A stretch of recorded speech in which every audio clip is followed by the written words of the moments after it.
हिंदू त्योहारों के साथ खिलवाड़ और मुस्लिम त्योहारों के साथ प्यार। आजकल पत्रकारिता के नाम पर मेन स्ट्रीम मीडिया में यही प्रोपेगेंडा दिखाया जा रहा है। हिपोक्रेसी की भी सीमा होती है।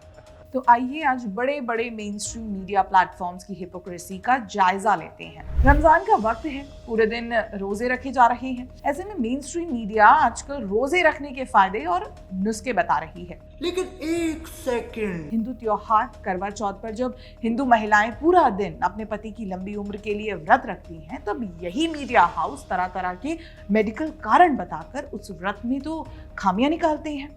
ये बताने की कोशिश करते हैं कि पूरा दिन भूखे प्यासे रहकर ये महिलाएं अपने हेल्थ के साथ खिलवाड़ कर रही हैं।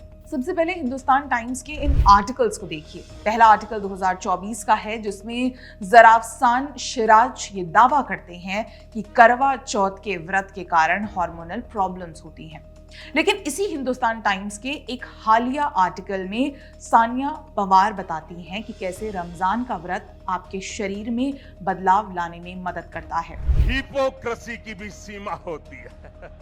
अब द हिंदू के इन आर्टिकल्स को देखिए। पहला आर्टिकल जिसमें बताया गया है करवा चौथ फास्टिंग ट्रिकी फॉर डायबिटीज, यानी डायबिटिक पेशेंट के लिए करवा चौथ का व्रत रखना मुश्किल है। अब द हिंदू के दूसरे आर्टिकल को देखिए। बताया गया है diabetic can fast during Ramzan, यानी डायबिटिक पेशेंट रमजान के दौरान उपवास कर सकते हैं। हिपोक्रेसी की भी सीमा होती है। आगे बढ़ते हैं द इंडियन एक्सप्रेस की तरफ। इसमें पहला आर्टिकल करवा चौथ के मौके पर बताता है कि कैसे उपवास आपकी हार्मोन को प्रभावित कर सकता है। तो वहीं द इंडियन एक्सप्रेस का दूसरा आर्टिकल बताता है कि कैसे रमजान का उपवास आपका वेट लॉस, ब्लड शुगर और कोलेस्ट्रॉल को कम करने में मदद कर सकता है। हिपोक्रेसी की भी सीमा होती है। अब आते हैं फ्री प्रेस जनरल पर। हिपोक्रेसी के मामले में ये 2 कदम आगे है। करवा चौथ पर तो ये दावा ठोकता है कि महिलाओं को उम्मीद है कि पुरुष रूढ़िवादिता यानी स्टीरियोटाइप को तोड़कर अपनी पत्नियों की दीर्घायु के लिए व्रत रखेंगे। वहीं फ्री प्रेस जनरल का दूसरा आर्टिकल रमजान पर इंटरमिटेंट फास्टिंग के फायदे बता रहा है। टाइम्स ऑफ इंडिया अपने एक आर्टिकल में सवाल उठाता है how Karva Chauth can be a real symbol of love, और दावा करता है कि करवा चौथ जेंडर लाइंस पर डिस्क्रिमिनेशन करता है और ये बहुत ही कंजर्वेटिव त्योहार है। लेकिन यही टाइम्स ऑफ इंडिया रमजान के समय बताता है कि 14 दिन तक उपवास करने से मनुष्य का स्ट्रेस लेवल कम होता है। हिपोक्रेसी की भी सीमा होती है।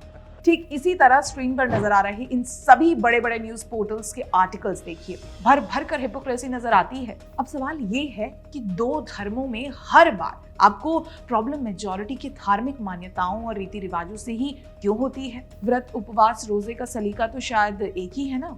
निर्जला व्रत हो या रोजा, खाते पीते तो कोई नहीं। तो व्रत से नुकसान होगा और रोजे से फायदा, ये रिकॉर्ड करने की कोई नई तकनीक आई है जो हमें नहीं पता, या ये आपका कोई हिंदू हेटरेट ही है जो साफ साफ झलकता है? शायद ये सिलेक्टिव हेटरेट ही मेन स्ट्रीम मीडिया के डाउनफॉल का कारण है। हमेशा से यही होता रहा है, मगर अब इनके प्रोपेगेंडा को कॉल आउट किया जा रहा है और ये जरूरी भी है।